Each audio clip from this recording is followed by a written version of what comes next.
Before I jump into this first video, I want to make mention of the fact that I'm a little bit nervous to do this series. There are many things that Brian and I have never said publicly or on our sites. So I'm going to go ahead with it anyway, but I just wanted to make note of that we are a little bit nervous about putting this series out there. Now, I want to warn you, if you have had a hard time accepting and processing the information you've learned about your world already, you might want to reconsider watching this series, as it has a lot of harsh truths about you, your reality, and where you came from. So here is part 1 in the Masters and the Controllers. The truth about the Masters and Controllers is a very large topic with numerous aspects to cover. To give you a full understanding of the who, what, when, where, why, and how. Creating this series could be likened to creating a spider web. There are numerous lines that intersect and connect, bringing you to a central point.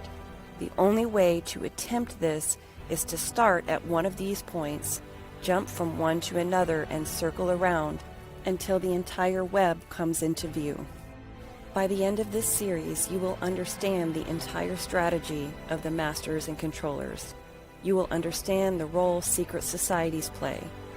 We will reveal the pyramid structure, where the Masters, different level controllers, and the minions all have their place. Depending on where they fall, their motivations and goals will be different. You will see why each level does everything they do. You may not always agree with what they do and how they go about it, but you will understand it. I will tear down the illusion created by their system of deception. Part of that is exploring esotericism and revealing the purpose of the belief systems they condition us with and why. The number one goal of the very top level controllers: ensure survival of the human race. Ship out of danger? Yes. Don't grieve, Admiral. Just logical. The needs of the many outweigh The needs of the few. or the one. But hide the existence of the catastrophes. Everything that is done is about keeping people in the system, diverting attention, and hiding the catastrophe's existence. We will begin with the revelation. Revelation, noun, a surprising and previously unknown fact, especially one that is made known in a dramatic way. Something revealed or disclosed, especially a striking disclosure, as something not before realized. Knowledge is power. There are those who know secrets about our world that we, the slaves, do not. One of the biggest is the reoccurring catastrophe. They, the Masters and the top-level controllers, live by survival of the fittest. By keeping this secret, they have a tremendous advantage of power, control, and survival over the rest. And by carrying on this hidden knowledge, they can also ensure the survival of the human race. It was originally the task of each member of the order to be a compendium of all knowledge, all known knowledge. That was the reason for the long term of training. If humanity was totally wiped out, except for one individual, he should be capable of re-establishing everything from his own resources. The order, of which I may be the last member, by tradition came into existence after the last great cataclysm or catastrophe which affected the world. Now, with these great and terrible impacts on the Earth by great electrical storms being caught up in the tails of meteors or showers of meteorites, civilization as we know it was totally destroyed. The EMCO is the secret above all secrets. When you look at the world through the lens of the ultimate goal being to hide the EMCO, everything becomes clear. When you know that EMCOs do happen, you can use logic to understand the reasons why they would hide it. Can you imagine what people would do if they found out? It would be chaos. Why hide it? For this simple reason. After each EMCO, they need to build civilization and technology as quickly as possible. Civilization would not be able to be built nor held together if people knew the truth. You can't rebuild without the slaves.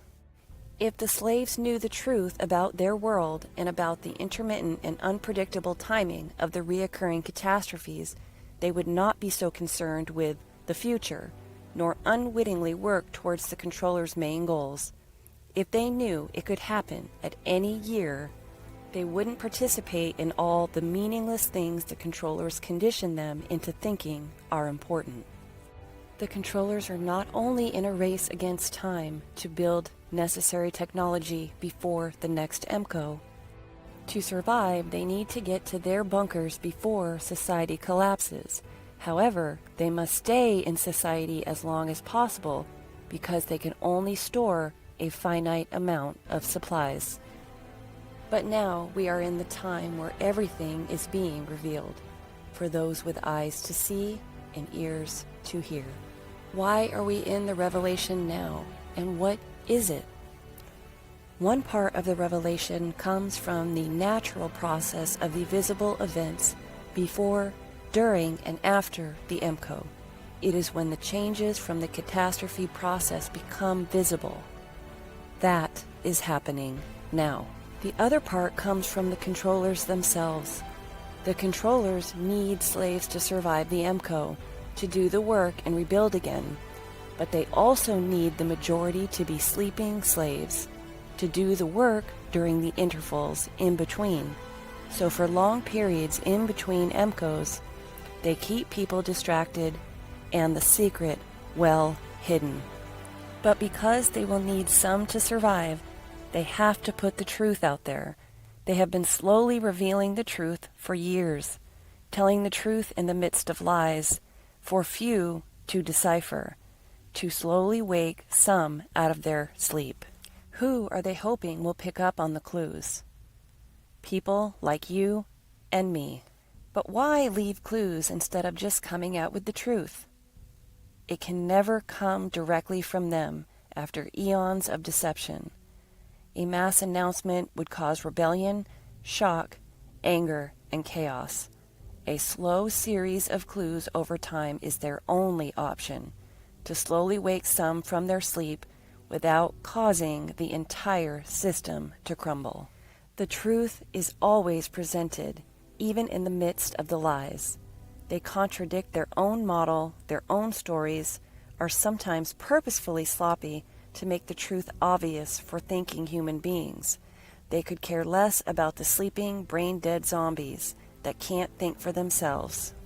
The ones who will survive are those smart enough to see through the illusion and strong enough to do what it takes. The truth is, they count on there being those who can get close to the truth. But they fear not, because they know that they've done such a magnificent job creating the illusion that even people who figure it out will never be able to wake the sleeping masses. The closer we get to the EMCO, more is revealed. The more blatant the clues become. They are counting on some to pick up on those breadcrumbs they purposefully drop. They know that most will not survive the EMCO.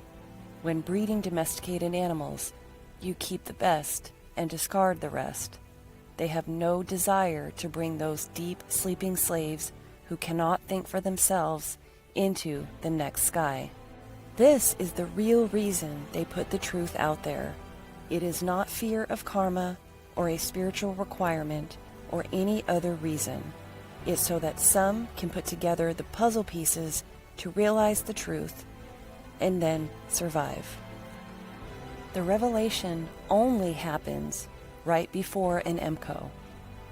That should tell you how close they know we are. Who are the controllers and the masters?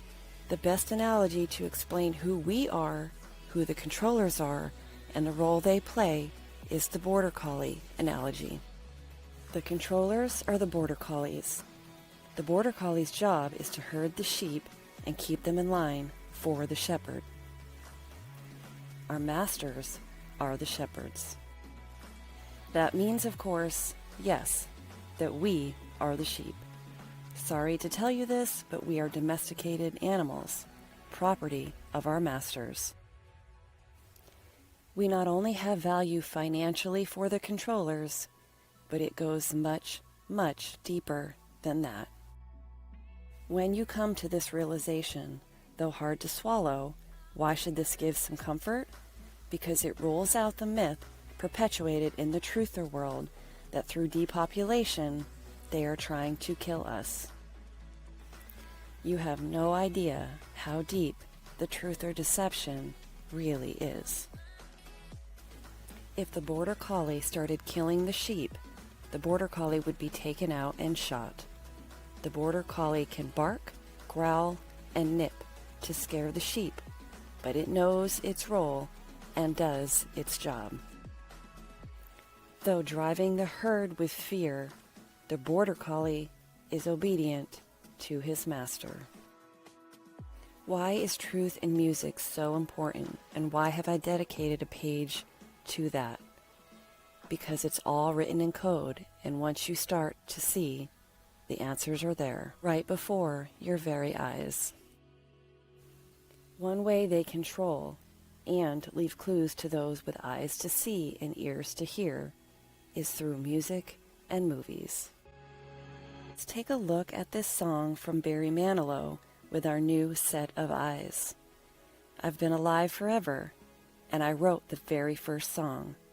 I put the words and the melodies together. I am music, and I write the songs. I write the songs that make the whole world sing. I write the songs of love and special things. I write the songs that make the young girls cry. I write the songs. I write the songs. My home lies deep within you, and I've got my own place in your soul. Now when I look out through your eyes, I'm young again, even though I'm very old. Oh, my music makes you dance and gives you spirit to take a chance. And I wrote some rock and roll so you can move. Music fills your heart. Well, that's a real fine place to start. It's from me, it's for you. It's from you, it's for me. It's a worldwide symphony. I write the songs that make the whole world sing. I write the songs of love and special things. I write the songs that make the young girls cry. I write the songs, I write the songs. I am music, and I write the songs. It isn't Barry Manilow writing this song, or any other song, and it isn't any of those artists who claim credit for any songs you know. Let's watch a clip from Under the Silver Lake that tells you about 90% of the truth. Come inside. You wrote the song Turning Teeth for Jesus and the Brides of Dracula, and the codes and the music. I found the tunnels and the bomb shelter. Okay. So what does it all mean? Come and sit down. Here. Is that Kurt Cobain's Fender Mustang guitar? Oh, I don't know. Probably. I don't remember. I have so many things. Can I pick it up?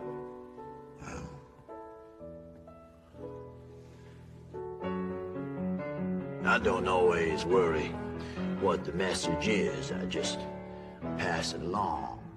I slip it between the notes, hide it away from people that know it's there. You're saying you've done this before? Codes? I wrote the music your dad grew up to. Half of what you sang along to as a kid, and I'm still doing it. And these teenagers are dancing to my music. I want it that way. Tell me why. You're telling me there's hidden messages in old pop songs? Movies, television shows, everything you know. Why? That's pop culture, isn't it? Floats away like tissue paper. Yeah, I blow my nose. I find a used Kleenex, I recycle it, and there is your wedding song. Here it comes.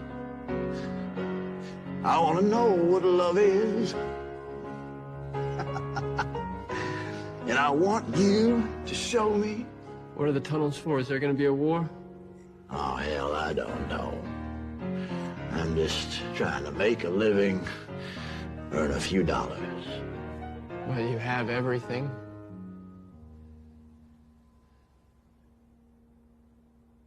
No.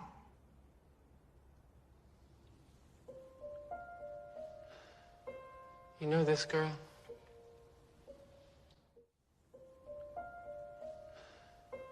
You know this girl? Well, isn't she pretty? Earth angel, Earth angel. She was killed, Oh, won't you be mine? Wow, along with Jefferson Sevens, but I think you already knew that. No? No, I did not. I don't care what's fashionable or cool. It's all silly and it's all meaningless. I created so many of the things that you care about. The songs that give your life purpose and joy. When you were 15 and rebelling, you were rebelling to my music. Uh-oh. That's one you know. That song was not written on distorted guitar. No. I wrote it here on piano somewhere between a blowjob and an omelet. There is no rebellion.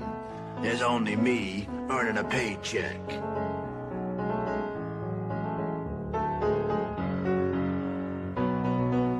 I don't believe you.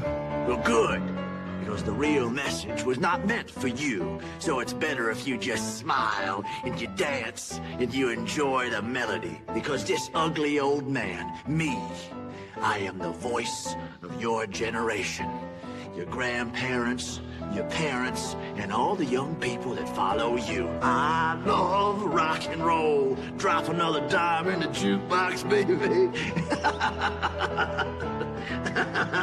Oh, look at you. Everything that you hoped for, that you dreamed about being a part of, is a fabrication.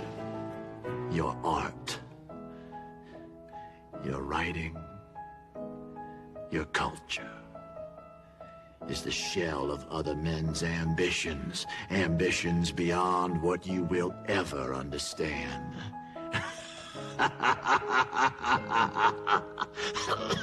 That's funny to you. Well, it's a little bit funny, don't you think?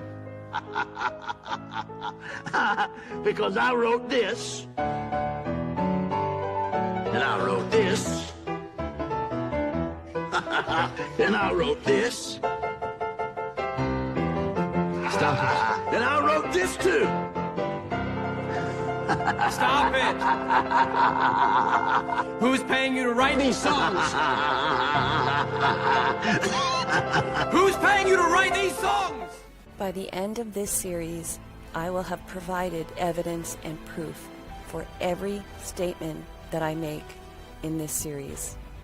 Stay tuned for part 2 of The Masters and Controllers. Everybody stay safe, be good to one another, and God bless.